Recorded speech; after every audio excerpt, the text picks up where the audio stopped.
about experiential marketing to retain and engage your consumer, a different way of really reaching your audience, because your audience is now consuming content in a very, very different way? Experiential has become a really important division within our company, and I think everyone recognizes that there's a lot of content being consumed digitally, but there's a really great desire for people to come together and connect. You've decided to go in the opposite direction and create content and experiences for that consumer where you were already selling your product, but now you've created a way to reach your audience. Can you tell us a little bit about what you're doing from that perspective and then why? I was kind of forced to learn this new language, and I was kind of searching online for a community that could share with me something I didn't know or just tell me that they had my back.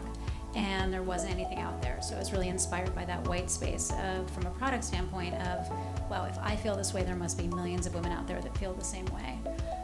And so I created a direct-to-consumer business model where Hatch was created for the first 6 years online, offering at the beginning 12 pieces, and it's evolved beautifully into four collections a year, which is quite a pain in the ass, but it's really nice. And I've just been kind of taking the brand offline on the road for the last couple of years to, all the cities in between New York and LA to kind of see what consumer responses were, touch and feel the product, get the feedback in kind of real life focus groups. And women were spending 2 times what they were spending online in person, which was just, it dawned on me that something physical actually meant something. And where D2C right now has obviously been blowing up so much so quickly, the touch and feel, scratch and sniff thing actually means something, especially when you're trying to find community, which isn't dead. Last year, we opened our first brick and mortar shop on Bleecker Street here. What was supposed to be a shop, and I'm now calling a community retail experience, because what we're doing there is not only selling product, but we're twice a week having these seminars where we're bringing in doula organizations and having miscarriage discussions and having mom meetups where you're pregnant within 3 months of each other and you get to meet your new buddy who's gonna share in the same journey with you. And whether or not women walk out with a Hatch shopping bag at the end of that is meaningless to me at this point. It's that they're walking out with a smile. And that experience and that halo effect of what it's doing in the New York market drove us up 98% this year. The consumers, especially the young millennials, are more interested these days from an experience perspective as opposed to just consuming product or having product. So that's a big opportunity to tap into this kind of consumer shift as well. How do you measure ROI? How do you think about experiences in a way where it fits into your business model versus it being something that's just there and you're spending a lot of time and energy and money doing it? How do you guys focus on that as you guys are thinking about building these experiences? I'm integrating this community experience into kind of all of our discussions, whether it's online or offline, and it's going to be part of the brand DNA, because in this world everybody's starting a company every day, and in order to kind of just stand strong and with a long life ahead of us, we've got to mean something and be bigger than just product. Being able to monitor the kind of the effective impressions you generated for a particular activation and saying, okay, well, this many people passed through this particular area and dwelled for roughly this amount of time, and so your hundreds of thousands of dollars that you spent for that particular activation was well worth it.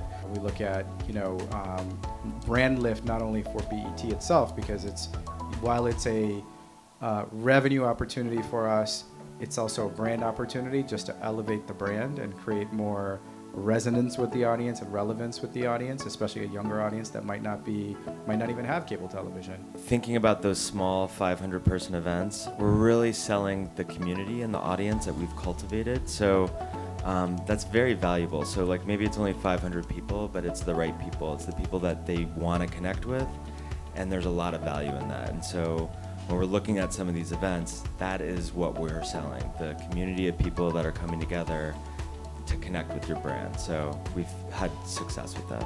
How do you attribute a specific experience to that longer term? Right? It's very easy to measure, okay, well, we got $100,000 in sponsorships, the event cost us $50,000, it was worth it from a monetary perspective.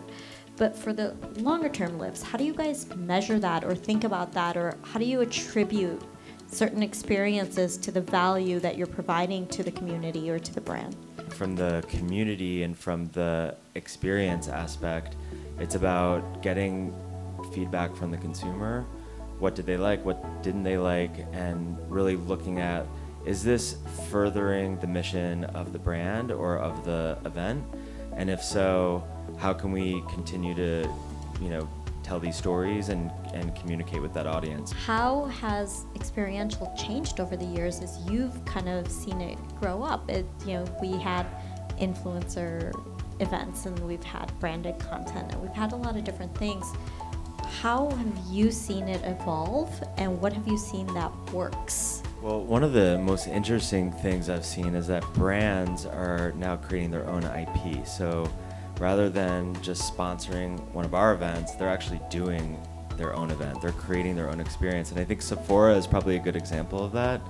They jumped into the sort of Instagram candy experience with Sephoria. I don't know if anyone saw that, but it was the first time that they had done something like that. And I actually think it was really smart because they're creating something for themselves, connecting with their consumer in a really creative way. How do you cut through the noise and where does this all go? Because I don't know that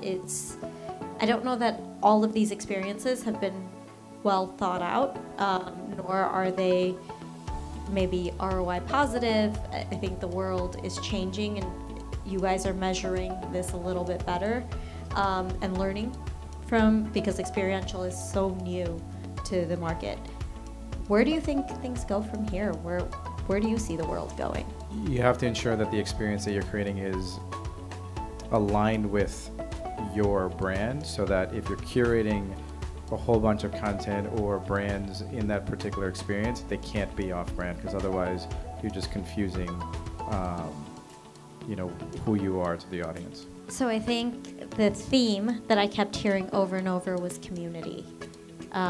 And it sounds like whatever you're doing and I think this is a key takeaway from today's panel, is whatever you're doing, whatever you're building, whatever experiences you're doing, however you're marketing towards your customer, it's really about building a community. It's engaging that person.